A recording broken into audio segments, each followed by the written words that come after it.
ನಿಜ sir. Vasudev sir, ಈಗ ಈ ಪ್ರೈವೇಟ್ ಜೆಟ್ ಅನ್ನೋದು ಗೊತ್ತಾಗ್ತಾ ಇದೆ. ಅಂದ್ರೆ ಅದಕ್ಕೆ ಪ್ರೈವೇಟ್ ಜೆಟ್ ಉಪಯೋಗ ಮಾಡಬೇಕು ಅಂತ ಹೇಳಿದ್ರೆ ಅಥವಾ ಅಲ್ಲಿ ಪೈಲಟ್ ಅವ್ರನ್ನ ತೆಗೆದುಕೊಳ್ಬೇಕು ಅಂತ ಹೇಳಿದ್ರೆ ಇದಕ್ಕೆ ಪರ್ಮಿಷನ್ ಕಂಡೀಷನ್ಸ್ ಏನಾದರೂ ಇರುತ್ತಾ ಸರ್? ಈಗ ರೂಲ್ಸ್ಗಳನ್ನ ನೋಡೋದಾದ್ರೆ ನಾವು ಸರ್, ಇದು ಒಂದು private operation aircraft operations, okay, ಇನ್ನೊಂದು ಅದು ಅನ್ಕಂಟ್ರೋಲ್ಡ್ ಏರ್ ಸ್ಪೇಸ್ ಸರ್. ಅಲ್ಲಿ ಯಾವುದೇ ಕಂಟ್ರೋಲ್ಡ್ ಏರ್ ಸ್ಪೇಸ್ ಇನ ATC ಕಂಟ್ರೋಲರ್ ಯಾರು ಇರ್ಲಿಲ್ಲ. ಓಕೆ, ಅದು ಮೆಟ್ರಾಲಜಿಕಲ್ ಡಿಪಾರ್ಟ್ಮೆಂಟ್ ನವರು ಎಲ್ಲಿ ಕೂತ್ಕೊಂಡು ವಿಸಿಬಿಲಿಟಿ ಕೊಟ್ಟಿದ್ದಾರೆ, ಅದು ಆನ್ ಸೈಟ್ ಅಲ್ಲ. ಹಾಗಾಗಿ ವಿಸಿಬಿಲಿಟಿನೂ ಸರಿ ಇರ್ಲಿಕ್ಕಿಲ್ಲ. ಕಂಟ್ರೋಲ್ಡ್ ಕ್ಲಿಯರೆನ್ಸ್ ಏನ್ ಕೊಡ್ಬೇಕು ಅದಕ್ಕೆ ಕೊಡೋದಕ್ಕೆ ಕಂಟ್ರೋಲ್ ಟವರ್ ಸಹ ಅದೇ ತರ ಎಕ್ವಿಪ್ಡ್ ಆಗಿಲ್ಲ. ಅಲ್ಲಿ ಇನ್ಸ್ಟ್ರೂಮೆಂಟ್ ಲ್ಯಾಂಡಿಂಗ್ ಸಿಸ್ಟಮ್ಗಳು ಅದು ಯಾವುದು ಸಿಗ್ತಾ ಇಲ್ಲ. ಈ ಪ್ರೈವೇಟ್ ಏರ್ಕ್ರಾಫ್ಟ್ ಆಪರೇಷನ್ಗಳು ಈ ದೇಶದಲ್ಲಿ ಒಂದು ಆ ಮಟ್ಟದಲ್ಲಿ ಬೇರೆ ಕಡೆ ಏನ್ ನಡೀತಾ ಇದೆ ಆ ಲೆವೆಲ್ ನಲ್ಲಿ ಅಷ್ಟೊಂದು ಇವರೆಲ್ಲ ಕ್ಲಿಯರ್ ಆಗಿ ಏರ್ಕ್ರಾಫ್ಟ್ ಅನ್ನ ಮೇಂಟೈನ್ ಮಾಡ್ತಾರೆ ಅನ್ನೋದಕ್ಕೆ ಗ್ಯಾರಂಟಿ ಇಲ್ಲ. ಕರೆಕ್ಟ್. ಈ ಏರ್ಕ್ರಾಫ್ಟಿನ ಆಪರೇಟರ್ ಮೊದಲನೇ ಒಂದು ಏರ್ಕ್ರಾಫ್ಟ್ ಸಹ ಒಂದು ಆಕ್ಸಿಡೆಂಟ್ ವಾರಣಾಸಿನಲ್ಲಿ ಆಗಿದ್ದಕ್ಕೆ ಇನ್ನೂ ರಿಪೋರ್ಟ್ ಬಂದಿಲ್ಲ. ಈ ಎಲ್ಲದನ್ನು ನೋಡಿದಾಗ ಈ ಆಪರೇಷನ್ಗಳು ಒಂದು ಅನ್ಕಂಟ್ರೋಲ್ಡ್ ಏರ್ ಸ್ಪೇಸ್ ಅಲ್ಲಿ ಯಾರು ಸರಿಯಾದ ರೀತಿಯಲ್ಲಿ ಗೈಡೆನ್ಸ್ ಕೊಡ್ತಕ್ಕಂತಹ ಕಂಟ್ರೋಲರ್ಗಳು ಇರೋದಿಲ್ಲ, ಮೆಟ್ರಲಾಜಿಕಲ್ ಅಬ್ಸರ್ವೇಷನ್ ಇರೋದಿಲ್ಲ.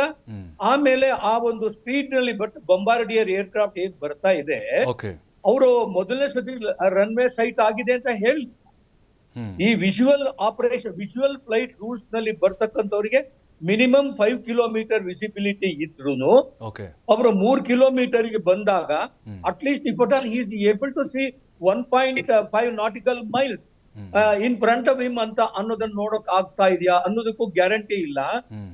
ಅದು ಅಲ್ಲದೆ ನಾನು ಮಂಗಳೂರು ಏರ್ಪೋರ್ಟ್ ಜೊತೆಗೆ ಇದನ್ನ ಹೋಲ್ಸಕ್ ಹೋಗೋದಿಲ್ಲ. ಯಾಕೆಂದ್ರೆ ಮಂಗಳೂರು ಏರ್ಪೋರ್ಟ್ ನಲ್ಲಿ ಇನ್ಸ್ಟ್ರೂಮೆಂಟ್ ಲ್ಯಾಂಡಿಂಗ್ ಸಿಸ್ಟಮ್ ಇದೆ.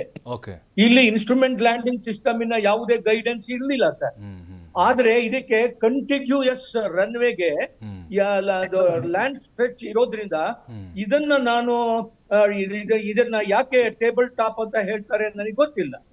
ಎರಡೂ ಬದಿನಲ್ಲಿ ಅಕಸ್ಮಾತ್ ಆಗಿ ಏನಾದ್ರೂ ಇಳಿಜಾರಾಗಿರೋ ಸ್ಪೇಸ್ ಇರೋದ್ರಿಂದ ಇದನ್ನ ಅವ್ರೇನಾದ್ರೂ ಆ ತರ ಏನಾದ್ರೂ ಕ್ಯಾಟಗರೈಸ್ ಮಾಡಿದ್ರೆ ಅದು ಹೇಳಕ್ ಬರಲ್ಲ. ಪ್ರಯತ್ನ ಅಂತೂ ಪಟ್ಟಿದ್ದಾರೆ, ಅವ್ರು ಶ್ರಮ ಅಂತೂ ಹಾಕಿದ್ದಾರೆ. ಅಂದ್ರೆ ಇದು ಮಿತಿ ಮೀರಿದಾಗ ಏನಾಗಿದೆ ಅಂದ್ರೆ ಕೈ ತಪ್ಪಿ ಹೋದಾಗ ಈ ದುರಂತ ಆಗಿರ್ಬೋದು. ಹಾಗಾದ್ರೆ ಇಲ್ಲ ಸರ್, ಅವರು ರನ್ವೇನೇ ಸೈಟ್ ಮಾಡಿಲ್ಲ ಕರೆಕ್ಟ್ ಆಗಿ. ಅವರು 3 ಕಿಲೋಮೀಟರ್ ವಿಸಿಬಿಲಿಟಿ ಅಂತ ಹೇಳಿದಾಗ ಅವಾಗ ಮೊದಲನೇ ಸತಿ ಇಲ್ಲ ನನಗೆ runway in not in sight ಅಂತ. Runway in not in sight ಅಂತ ಅಂದಾಗ ಅವನು ಕೆಳಗಡೆ ಇಳಿತಾನೆ ಇದ್ದಾನೆ.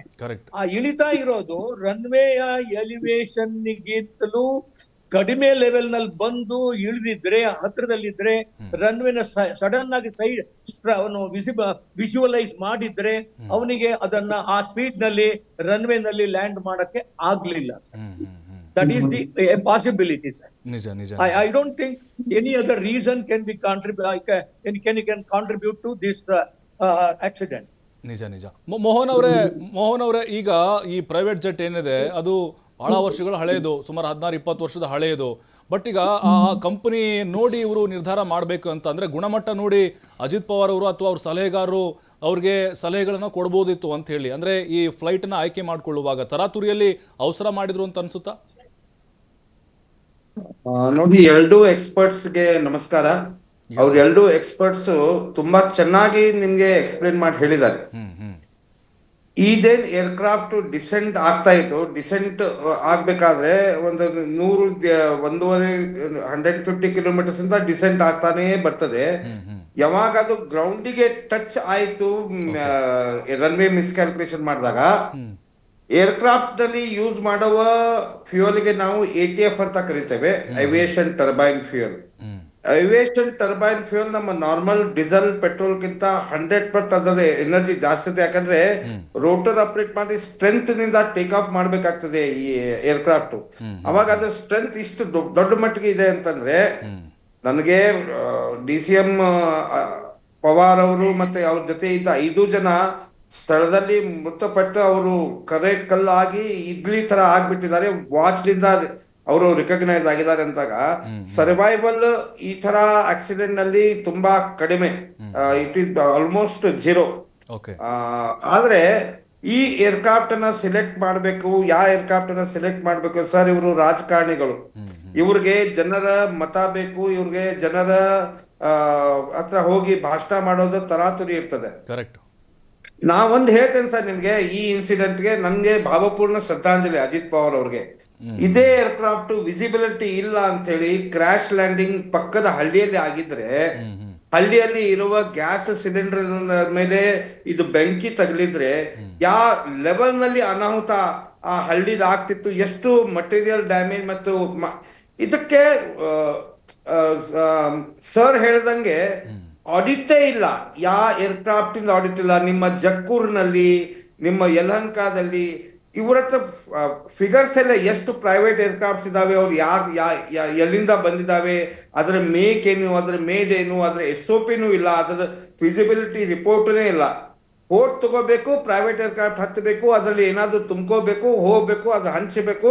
ಇದೇ ಇಂಟೆನ್ಷನ್ ಲಿಂದ ಪಾಲಿಟಿಷಿಯನ್ಸ್ ಪ್ರೈವೇಟ್ ಏರ್ಕ್ರಾಫ್ಟ್ ಗಳನ್ನ ಯೂಸ್ ಮಾಡ್ತಾರೆ ಹೊರತು ಬರ್ತೀನಿ ಮೋಹನ್ ಸರ್ ನಿಮ್ಮ ಹತ್ರ. ನಂಗೆ